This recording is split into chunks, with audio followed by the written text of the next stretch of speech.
Ladies and gentlemen, it's time for our main event! Hosted by Eric McMahon, it's Cageside with John Morgan! And new!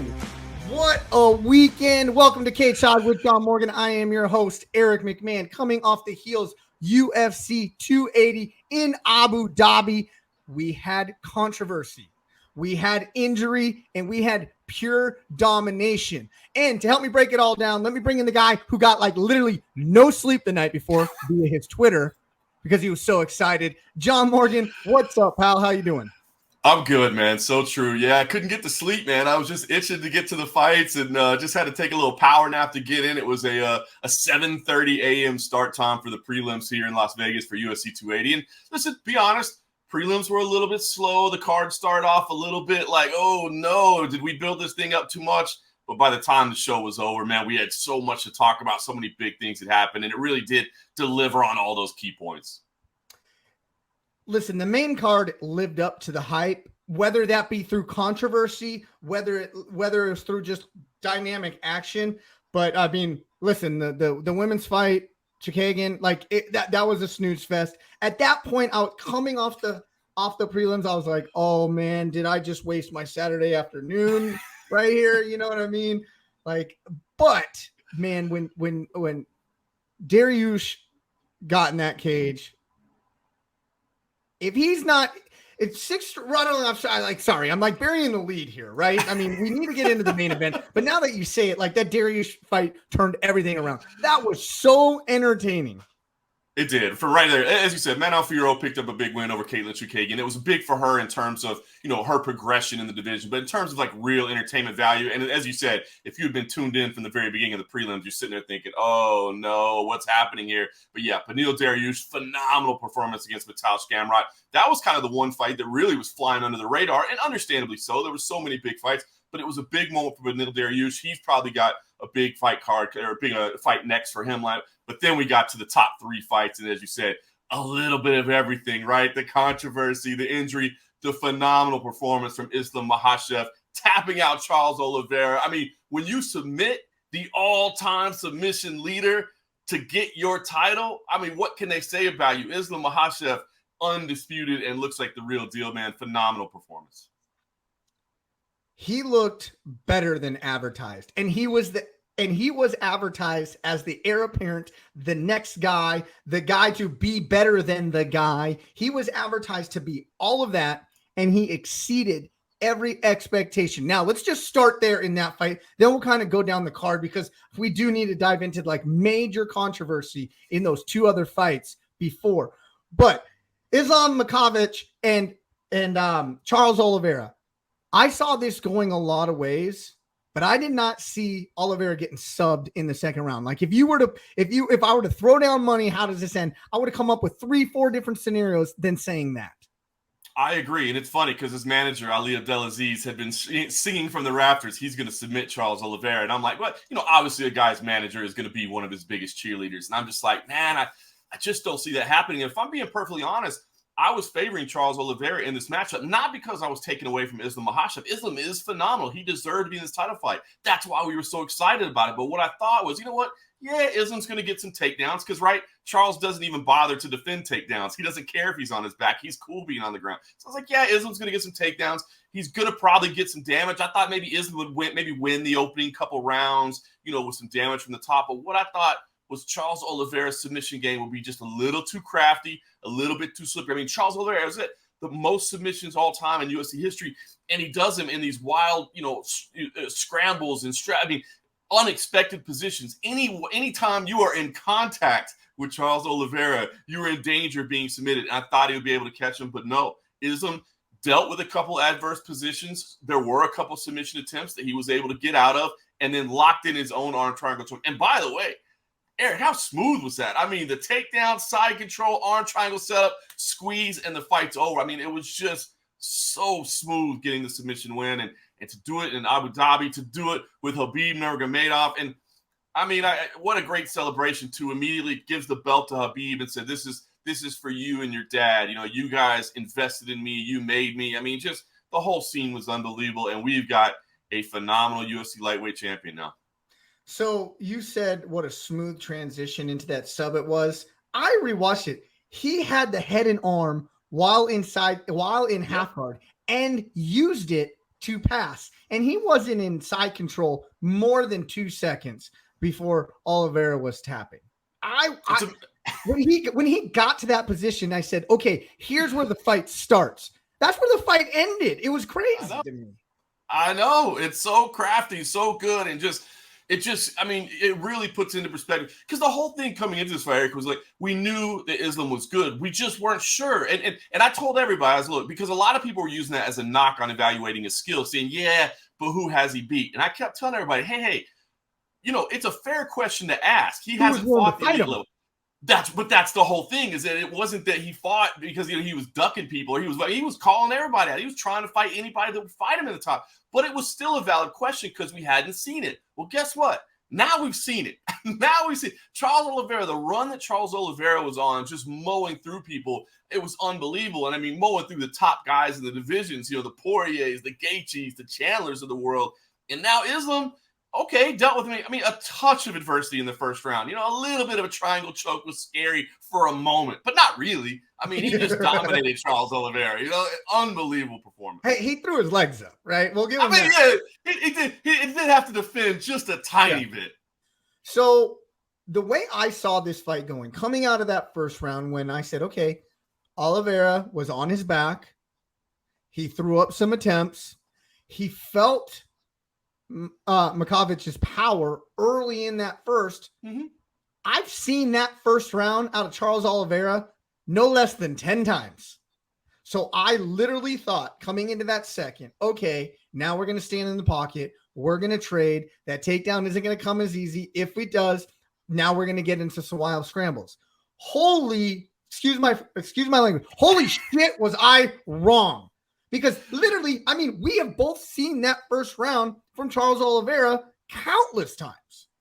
Yeah, it just goes to show you how good Islam really is, man. As you said, I didn't even touch on it. You touched on it. Islam looked pretty good on the feet too, man. There were some power shots coming in right off the top, man. So Islam, you know, the strike. Now, you're not going to mistake Islam for some, you know, K1 champion, but he's comfortable in the pocket. He looks way more comfortable striking than he used to. And credit to Javier Mendez for saying this, that Islam is so much more comfortable on the feet than Khabib ever was. Even though the comparisons are there between the two, Khabib always had that kind of, you know, wild kind of overhand into the takedown. It was effective, but you could tell he didn't necessarily look comfortable there. Islam looks comfortable there, man. And, you know, all that talk about Khabib saying, hey, when I'm gone, Islam's the guy. Islam's even better than me. I mean, I don't think it's empty talk, man. This guy is the real deal.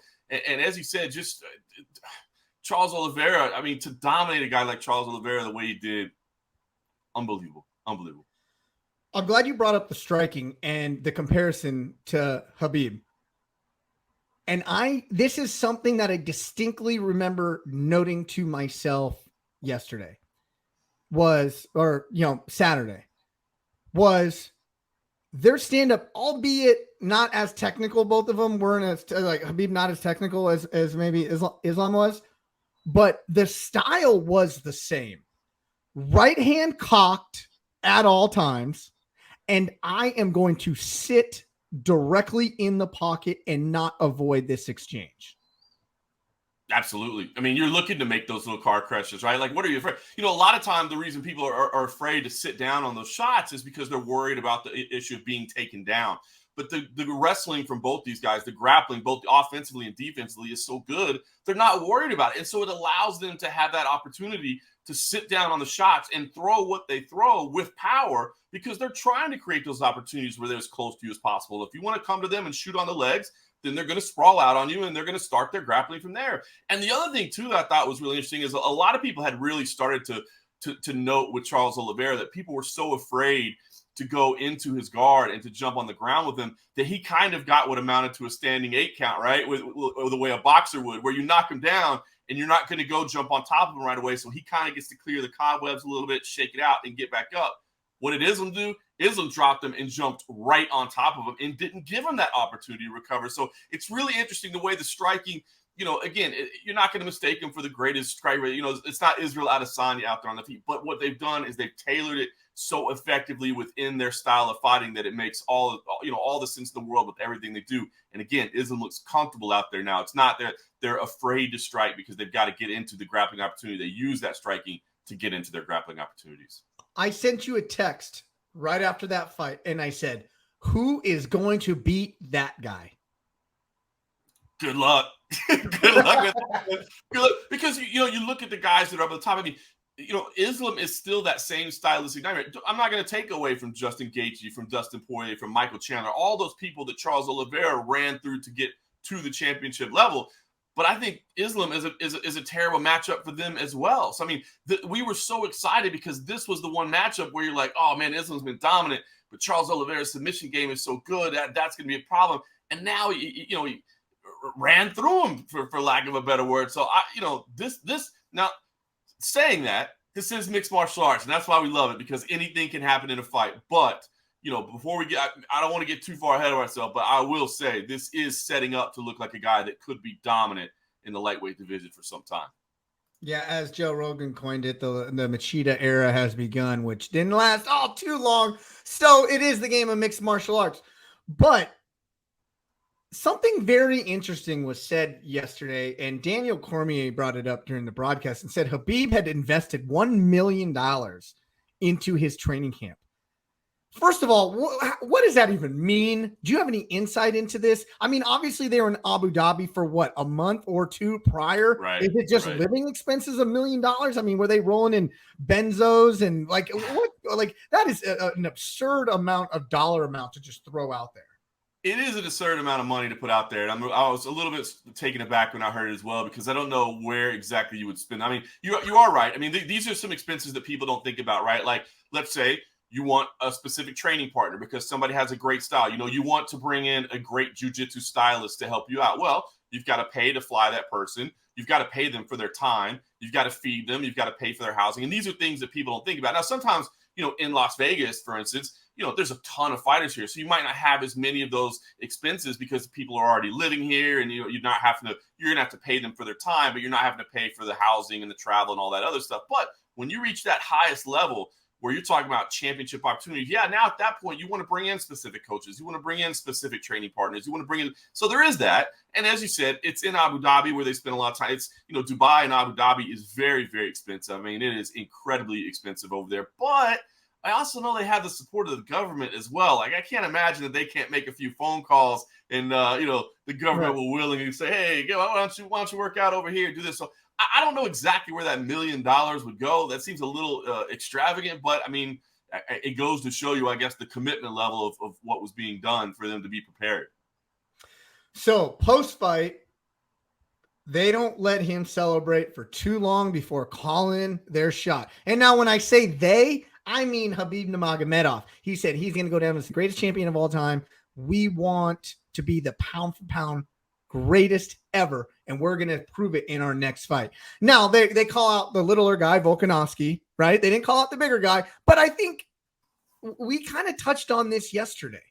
I think the tougher matchup for him would be Volkanovski rather than Leon Edwards, because Leon, we saw what grappling did to him in the two Usman fights, even though he did come from behind, Hail Mary style victory, but they didn't let him celebrate. And then, Islam, his great line is like, I didn't even see short guy here. Where is that little short guy?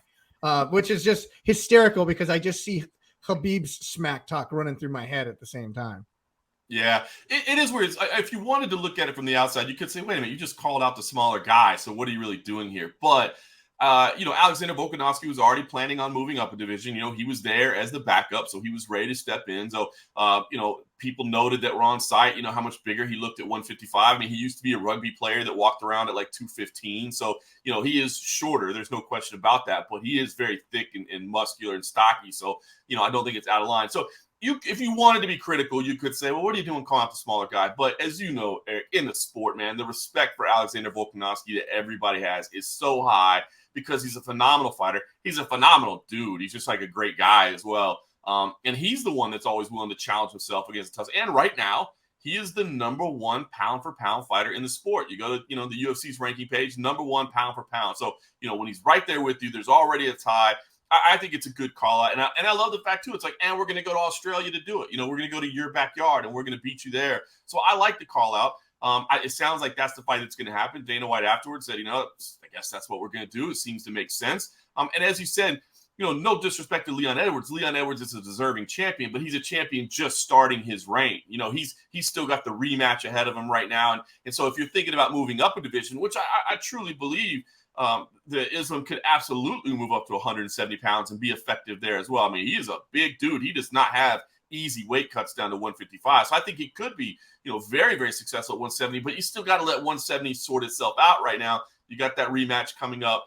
That needs to happen. So right now, this is the fight I think that makes sense. And I respect it. And how do you not respect Alexander Volkanovski for saying, yeah, let me, I just watched this dude have an incredible performance and dominate Charles Oliveira, but I'm walking in that cage right now and I'm telling you, let's go. Let's do this. I mean, it's another big fight. It's another big fight. So Habib Nurmagomedov, in my opinion, went from a guy the trajectory of the careers are like almost identical to this point. Habib was a guy nobody wanted to fight. Islam was a guy nobody wanted to fight. And then it became superstardom overnight. Now Habib getting into that whole corner brawl, that's what kind of elevated him to that superstar level. And I'm talking about the bus brawl, not even the brawl after the fight.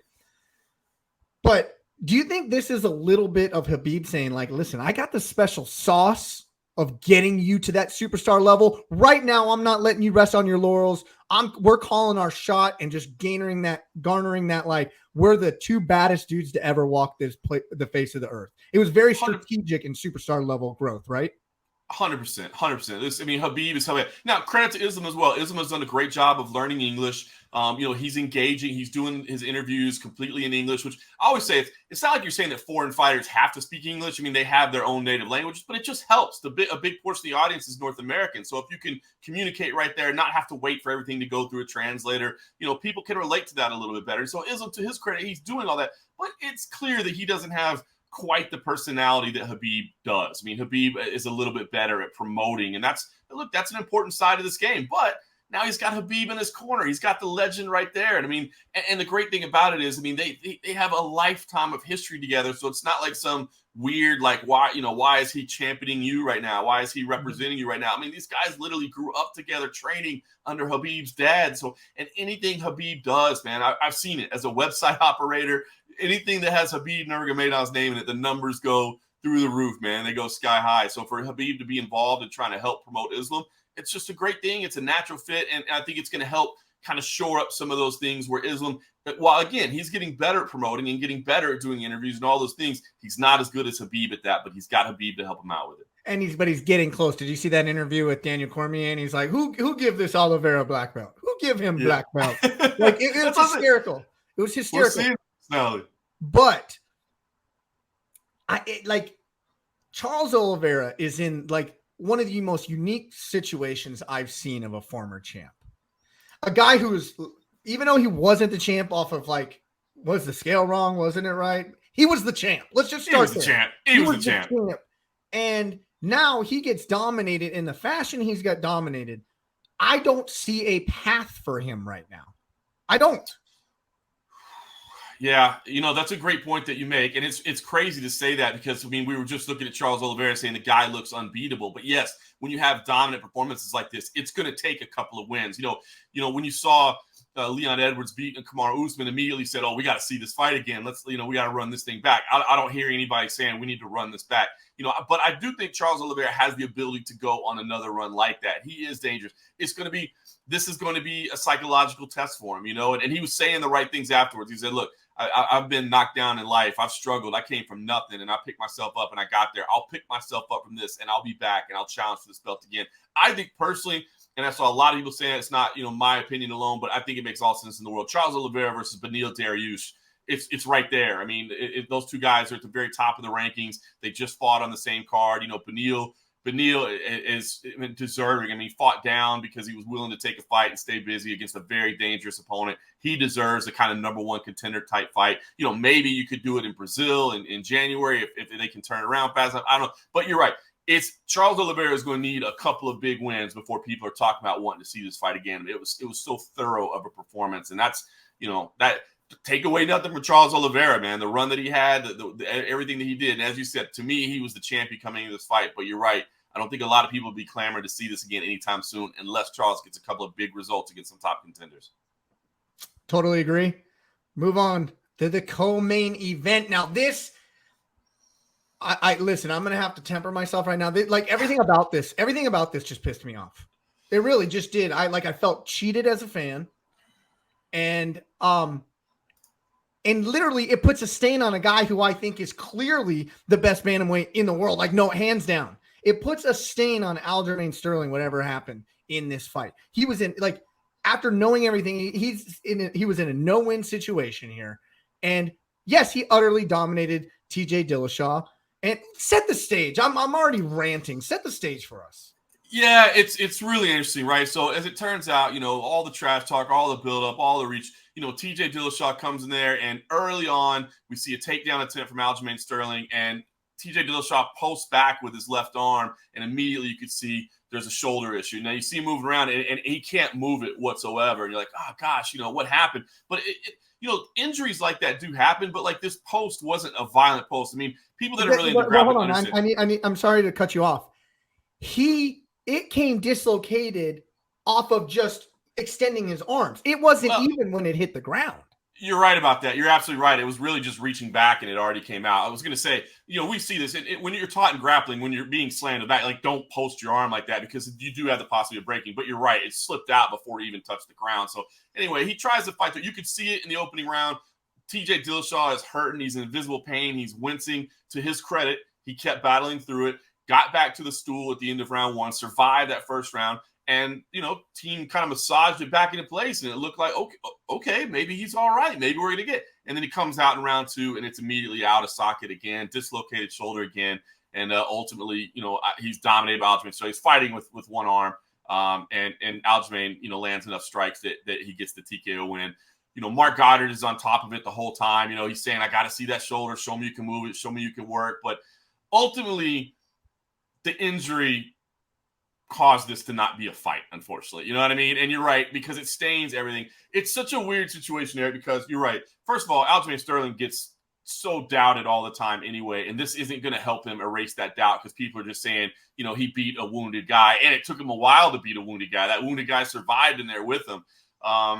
And then you've got Mark Goddard that told the broadcast team afterwards, hey, yes, I was aware of the injury coming into this match. That's why I was on top of it, was able to identify it so quickly. And now you start asking the question, well, if TJ Dillashaw knew he was injured, should he have been in there in the first place?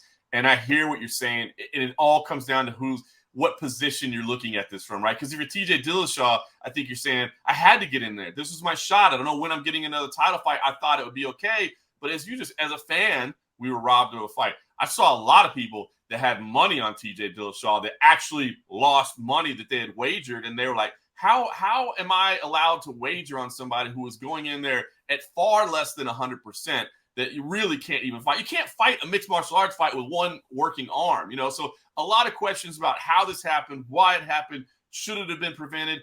And on the it's easy to say this was a travesty, and I think it was. But on the other hand, I do kind of understand why he went out there, and I do understand people say why the commission missed it, Listen, I'm a capitalist, okay? I am not going to fault TJ Dillashaw for him.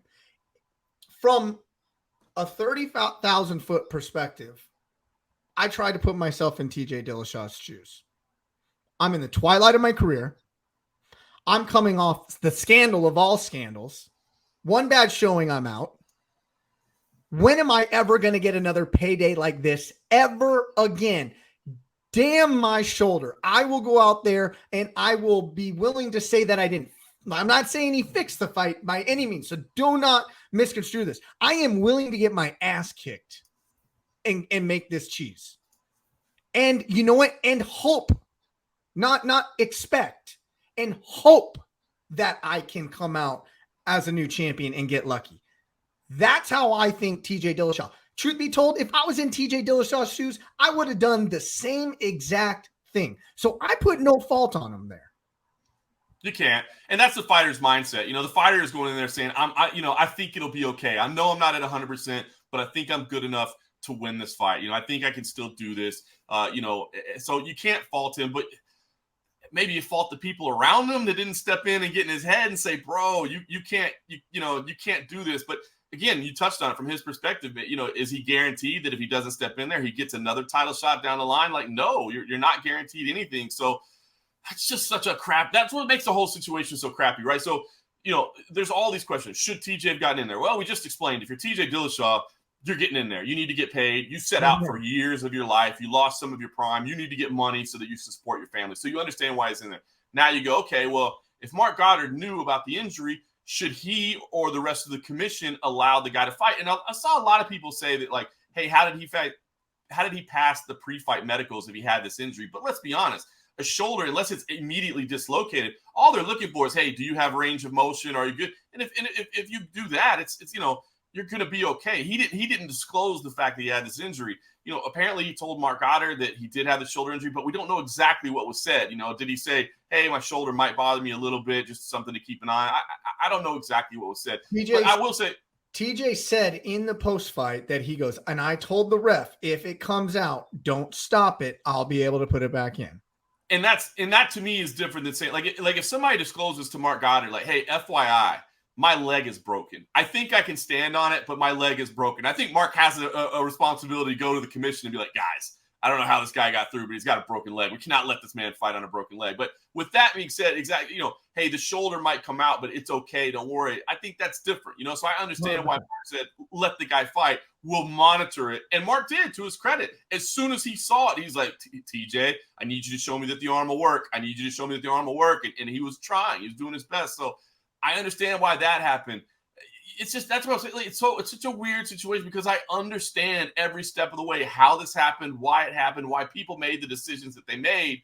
Yet at the end of the day, as you started out, we still feel like we got robbed of an actual fight. And poor Aljamain Sterling, he's going to, again, he doesn't get credit again for another win. It's just a crappy situation, man. It was a deflating result to a fight that had a real big buildup to it. So, on the few low-level fights that I've had, the physicals that you literally have to go through, guess what? It's take a deep breath, let me listen to your heart, let me get your blood pressure, right? It's not show me range of motions of your shoulders, of your knees, of your ankles, let me see the flexion in your neck. It's not that. That's so easy to pass. What they're really banking on is that you don't have any neurological damage that came with you with medical records, and or that you're not just like, that you're not almost ready to fall over from the weight cut the previous day. That's what they're looking for. It's very easy.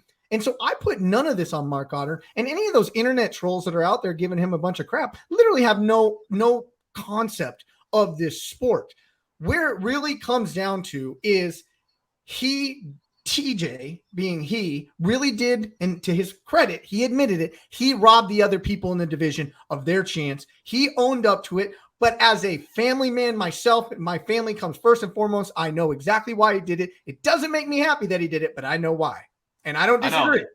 That's what makes the situation so tough, right? Because you after the fight, again, you feel deflated. It did. You're right. It did take away other opportunities. And there's where you can really find some fault, that there are some other people that could have put in a better performance, that could have actually made this competitive fight. And again, I feel terrible for people that lost money wagering on this fight only to find out that the guy that came in there, wasn't coming in at anywhere close to 100%. That's got to feel awful. I mean, you go through all the tape study and strategy breakdowns and thought processes. Never in your mind do you go, now, am I assuming that my guy has a working left arm? I mean, I'm assuming that. You never do that. So I feel bad. But that's what makes the situation so crappy, is that at the end of the day, it sucks. But yet you understand every step of the way.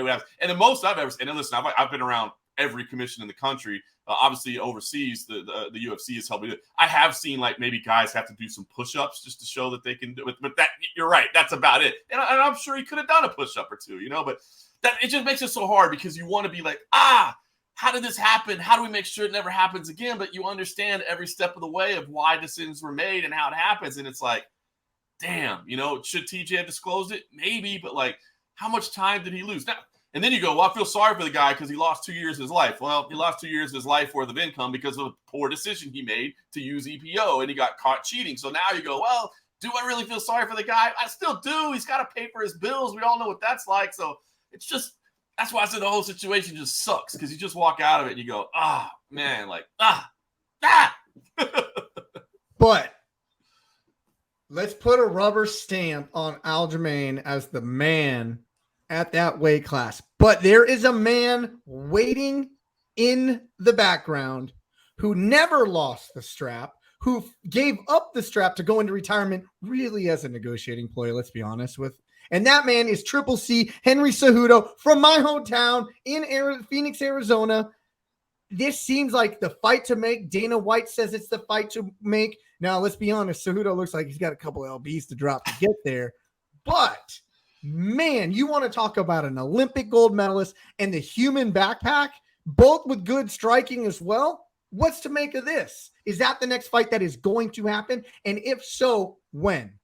I mean, and both with rather cringy trash talk as well. I mean, they're both pretty cringy at times. I think it'd be a lot of fun. Yeah, I think it's a fight to make. I mean, look, that bantamweight division is stacked right now. But, you look at the names, like Merab Dvalishvili, to me, is probably the number one contender. But that's Aljamain's training partner and brother. They've made it clear they're not going to fight at all. Then you got some names like Chito Vera that's out there as well. But, I mean, just none that kind of carry what Henry Cejudo carries. So I like Cejudo stepping in and getting back in. And doing something, maybe early spring. By that time he'll be cleared with USADA, ready to go. As you said, he's got some pounds to drop to get back into the 135-pound division, but he's certainly capable of doing that. That to me is one, and that to me, to be honest with you, if you're Aljamain Sterling, I think that's the matchup you would have to be most excited about as well in terms of proving who you are. And that's no disrespect to the others. That bantamweight division is stacked with killers. I mean, you go down to number 15, Jack Shore, 14, Adrian Yanez, 13, Umar Nurmagomedov. I mean, those are all, you're down talking about 13, 14, 15. They're all studs. So the division is full of studs and killers, but none of them carry that cachet that Henry Cejudo does as the former champ. And for Aljamain Sterling to get a chance to beat somebody like that and put that on your resume, I got to imagine that's appealing to him. I think there's no other option for him at this point. With literally, let's call it what it is, the bad beats that he has gotten. His 3 title fight victories, 2 against Peter Yan, 1 that resulted, he's the first one I know of to be awarded in a disqualification victory. First one. Right? Then the very controversial decision. And then now this one with TJ Dillashaw. Yeah, so he's got 3 title victories, none of which he's getting credit for, which is crazy to me because he is unbelievable. He has to go out there and get that respect, in my opinion. And I think so. As a competitor, he wants it.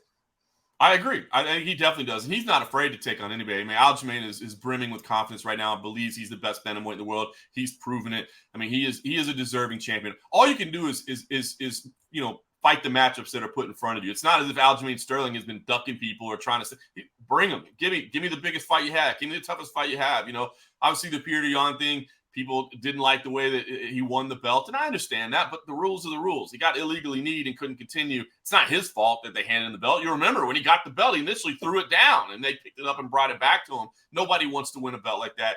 But what does he do? He takes the rematch right away. He wins that fight, a fight that, yes, close, split decision, but he won it. Same thing with TJ Dillashaw, man. This is the guy that never lost the belt, that had it taken from him, again, due to circumstances of his own because he cheated. But, this guy is a dangerous opponent. And he said, yes, bring him on. Let's go. Let's do it. And he even said, hey, man, I'm going to strike with you. You don't think I'll strike? You think all I can do is grab my... Look, he's taking the challenges that are out there. But Henry Cejudo will be the fastest way, I think, to him getting some respect. Now, all that said, I'm sure there'll still be people that if he takes that fight and if he wins that fight, they're like, yeah, but, Cejudo had been on the sidelines. You know what I mean? He wasn't ready. This guy had cage rust, et cetera, et cetera. There's always ways to doubt it. But to me, I think if you can put that Henry Cejudo name on your resume, it goes a long way towards getting the respect you deserve. Yeah, and it seemed Aljo was already dismissing Cejudo in a little bit. I'm like, well, first of all, now he's already building the fight. I get it. There's no way you are gonna cheapen the legacy of Henry Cejudo, albeit cringy AF, right? But he is an Olympic gold medalist. He is a champ, and one of those champ was knocking off probably the greatest pound for pound that ever lived in Demetrius Mighty Mouse Johnson.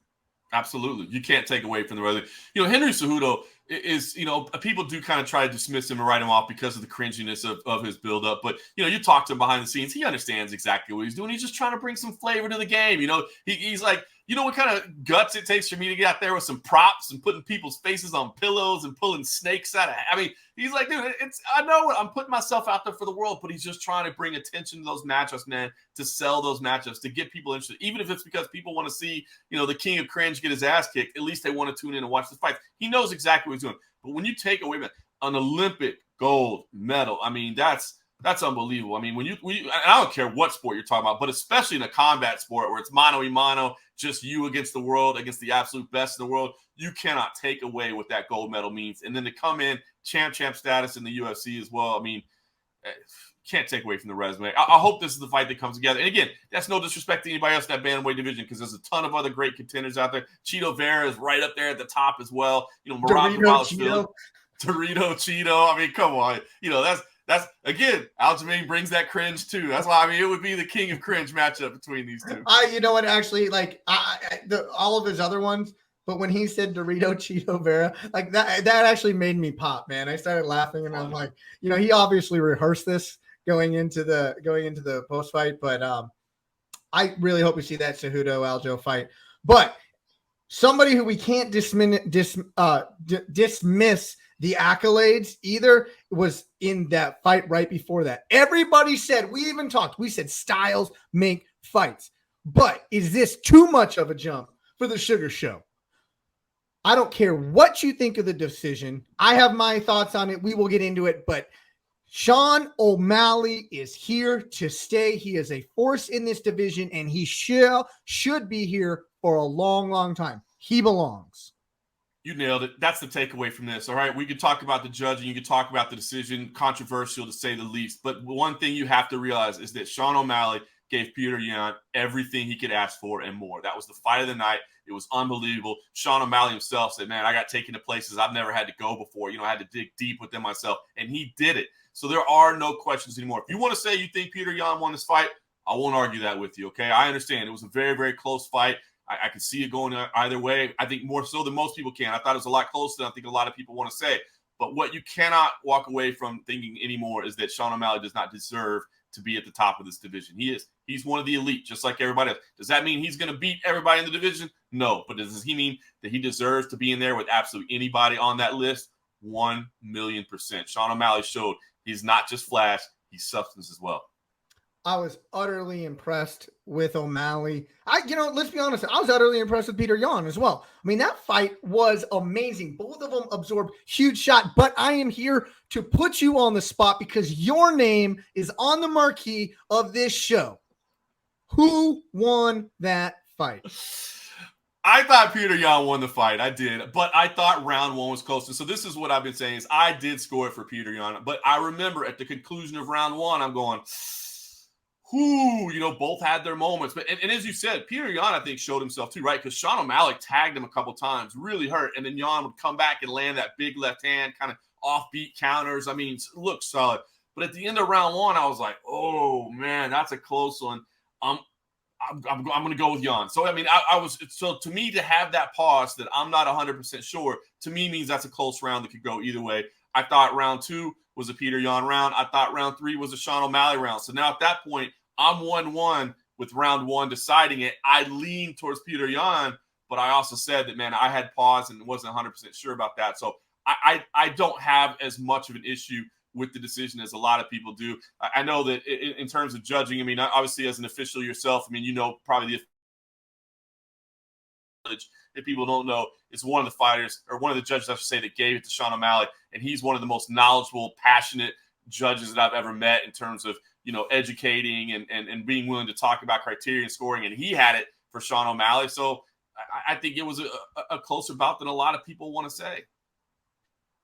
Was it razor close? Yes. I thought round one really was. Okay. That being said, it was a razor close fight. It was the fight of the night. It was everything we hoped it would be. I had it 30-27, Peter Yan. Hey, you know what? But that's an important lesson there. That's an important lesson. I think some people don't realize sometimes.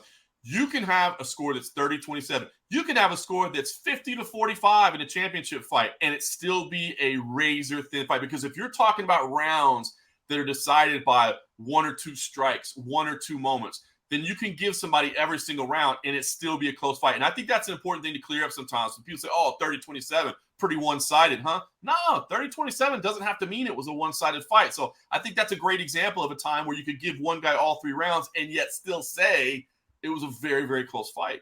Here's where judging breakdown. Now, like if you're just a common fan, like me and you both have intimate knowledge in reffing and judging the way the game works, why judges score it the way they do. But for the common fan who may not have as intimate knowledge into this, reffing or judging is still subjective. It's still subjective at the end of the day. Now, we do have a criteria: striking, grappling, octagon control, damage versus output. That at that point, it gets subjective. Damage, output.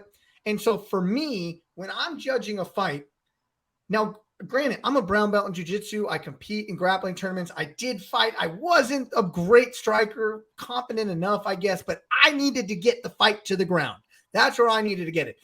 But with that being said, I realize how hard it is to get a fight to the ground, especially with a guy who's got a 5-inch reach advantage on you, a guy that's 3-4 inches taller than you and can hit you when you're 5 inches further away than you can hit him. So for Peter Yan to be able to absorb those shots, counter back probably just as hellaciously, then get the fight to the ground, and then maintain that control for minutes on end. I bet you he had remained top control probably 8-9 minutes in that fight. I don't have the statistics in front of me, but it was significant. And I just don't see how one big knee in that third overshadows 5 big shots by Peter Yan and probably 3 minutes of ground control.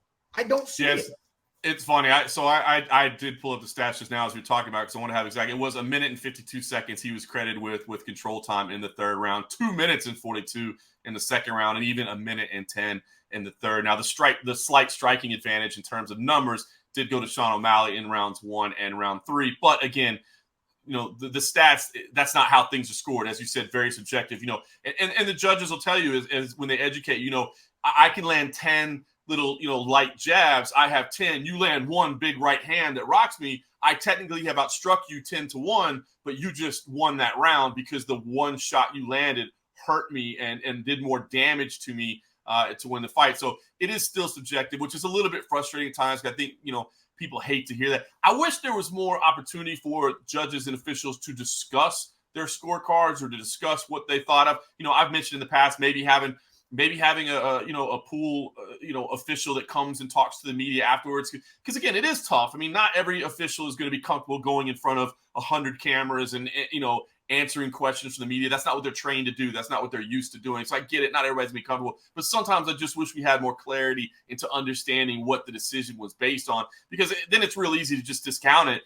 And you may talk to guys, and more instances than not, because I do get an opportunity to talk to these people behind the scenes. You get an opportunity to talk to these people behind the scenes. It's completely off-record conversations because most athletic commissions and organizations don't want the officials speaking publicly on record. But when you talk to them off-record and you start hearing what they saw, what they interpreted, and don't forget, those judges, they're all in different positions. They're all seeing things a little bit different than we are. They don't have the camera angle that we do. That's why they're in different spaces. So maybe they saw things a little bit different. You can be blocked out because the punch landed and you didn't see it because the body was in front of you, so you didn't really see the impact of that. All those things factor in. I just wish we could hear it sometimes more often, so that at least I think people can understand, okay, at least I see where you're coming from, not just you don't know what you're talking about, you don't know what you're watching, and you put down a score that is completely unjustified.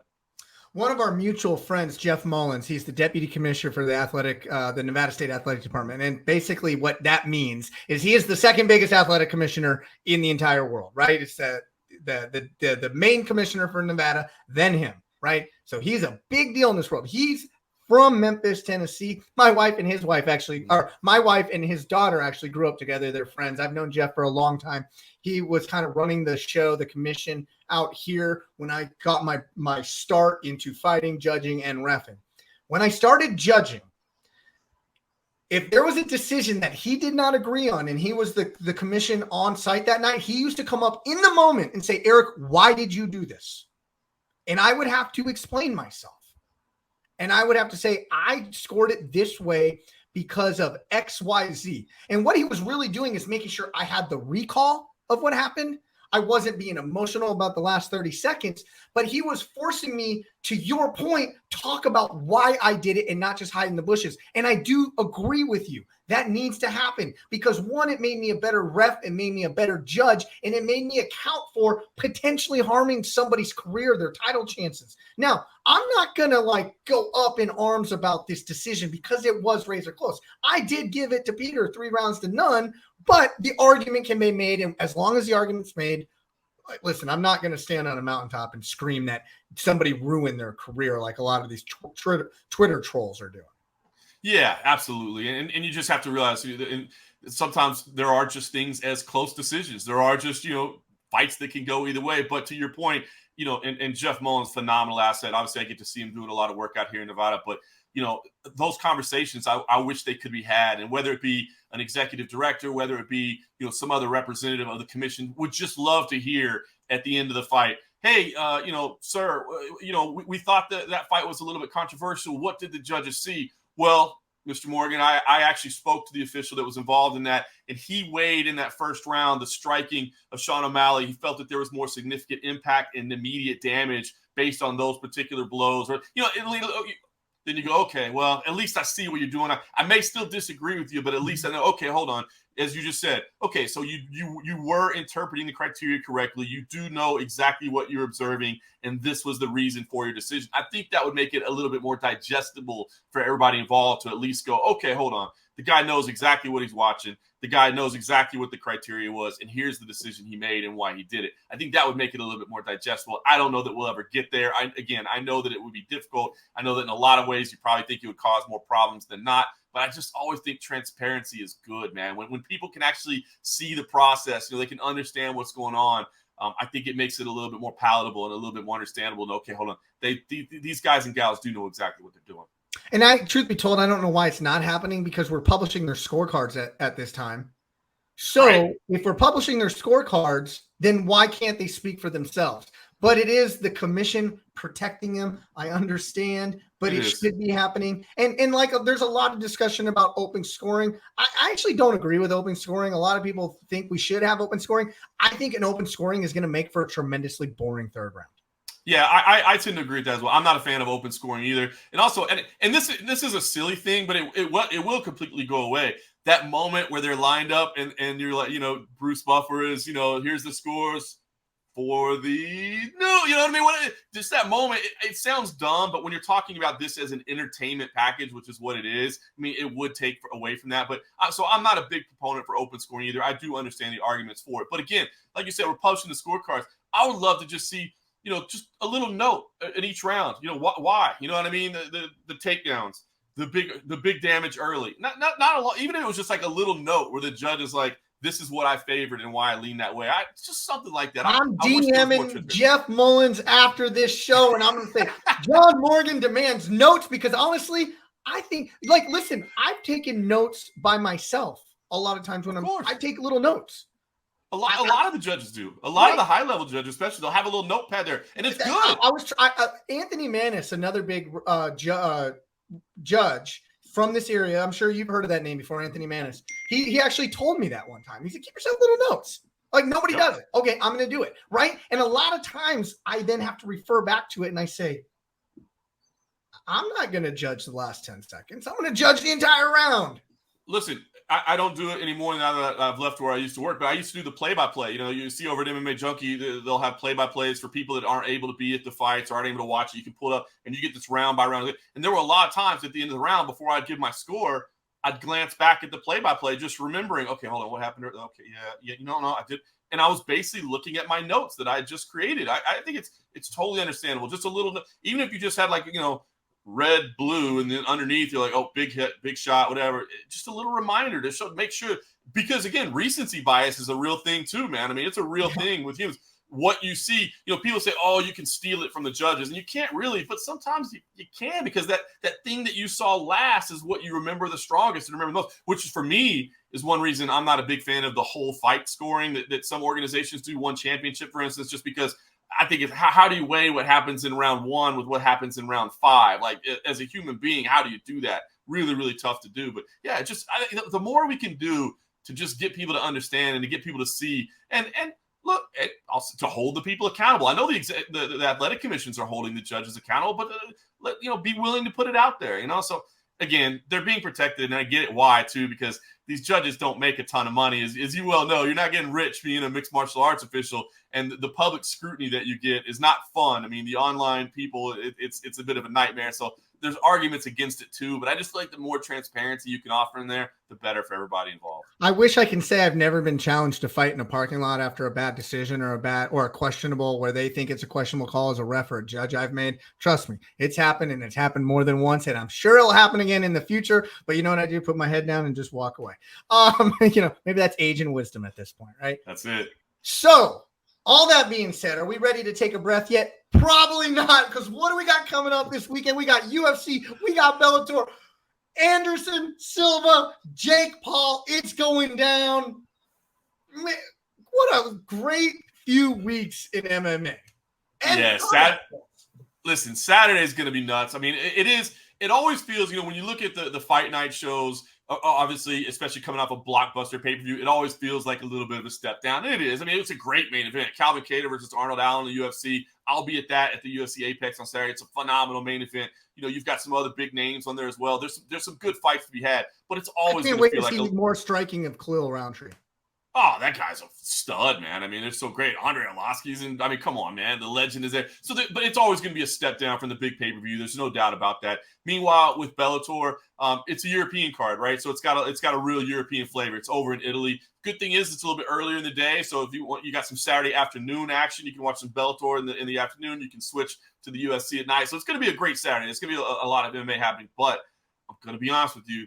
That Anderson Silva Jake Paul boxing match is on my radar, and look, some of Jake Paul as a thing. I don't know Jake Paul as a social media influencer. I've never seen his YouTube videos. I don't know that side of him. I just know him as a fighter, and I know that he's still very early in his career. But I do know that he's picked up some key wins, and I do know that he's big, and I do know that he's young, and I do know that for all the thing, Disney star, whatever else, he's taking this stuff seriously, and he's got a lot of financial resources to commit to taking this seriously. And the dude is big and powerful and dangerous.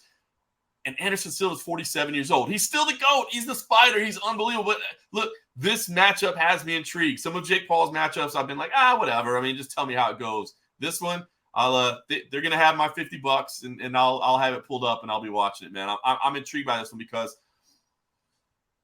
this one's good. If Jake Paul beats Anderson Silva, I'm not gonna lie, this one's gonna hurt a little bit. Did it hurt? Did it hurt to see him beat Ben Askren? It did, but we were like, come on, Ben Askren's a wrestler. What are you doing boxing a wrestler? What does that prove?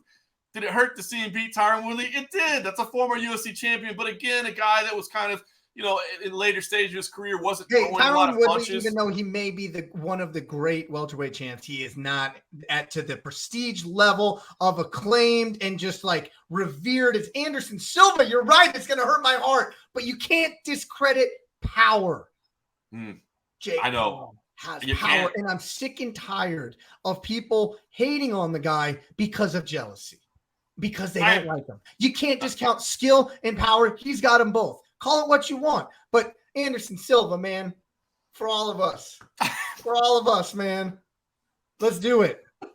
And if not, Jake Paul, I will come back here next week, and I'm going to give you credit where credit's due, like I have before on this show, because I recognizes real. He's real. You have to. And listen, it's a 47-year-old Anderson Silva. It's still Anderson Silva. The dude's still moving well. He's taking care of himself. He's looked good in his boxing since he left the UFC. And to us, Eric, I know there's a generation of fans who never saw Anderson in his prime and who probably go like, why do you guys revere this dude so much? Like all you saw was the end. And I get that. But man, if you lived that era and saw when Anderson Silva was dominating, when he was just on another level, when he was moving like nobody else was moving, when it looked like he was untouchable, when the guy was just so calm, relaxed, calculated in there. Unbelievable. Anderson Silva, one of the greatest of all time. He's definitely in the conversation when you have the talk. And this is a real challenge for him, especially at 47 years old. Father time undefeated, right? It catches up to you at some point. Will this be the time that it catches up to Anderson Silva? I hope not. I'm just going to be honest. I hope not, man. No offense to Jake Paul, because you're right. I feel like he gets a lot of undue hate, man. You can't take away from the kid's hustle, man. He has created all this around himself, and he has committed himself to training and being a boxer. Is some of the stuff a little goofy and over the top sometimes? Sure. But you can't argue with the success that he's had. He has built this for himself, and he's taking boxing very seriously, and he's trying to elevate the sport as well. So it's not that I'm taking away from it. It's just that I don't care who you are, man. You're coming from the outside. You're facing our guy, our legend in Anderson Silva. And, yes, in this one, I'm sorry. I'm just pulling for Anderson Silva. I feel like this is us against them.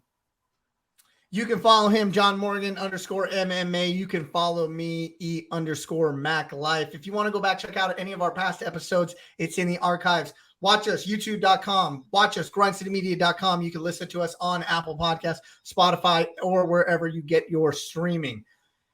Aside from any of that, you got anything exciting coming up this week? I'm heading out to Florida tomorrow, so I'm going to go do a little PFL media day. I'm going to stop by American Top Team and Kill Cliff MMA out there in Florida to get a couple interviews, starting to get ready. Next month, that big PFL final, man. But obviously, we got a lot of time to talk about that card, but just getting some interviews in the can, including Kayla Harrison, who I think is, clearly one of the best pound-for-pound female fighters on the planet right now. Always love catching up with her. So that'll be my early week, and then come back to Vegas and cover this UFC Fight Night event here in Las Vegas. I'll just be working more NBA games for the Memphis Grizzlies. For all of you who don't know, that's also a full-time job of mine, working for the NBA Memphis Grizzlies. In our marketing department, make sure all the bells and whistles are going off within the arena. But, man, this was a fun episode. It was a fun weekend. Frustrating, fun, exhausting. I'm going to take a deep breath. I'm going to go home, catch a nap. For John Morgan, I'm Eric McMahon. Catch us next week on Cageside with John Morgan.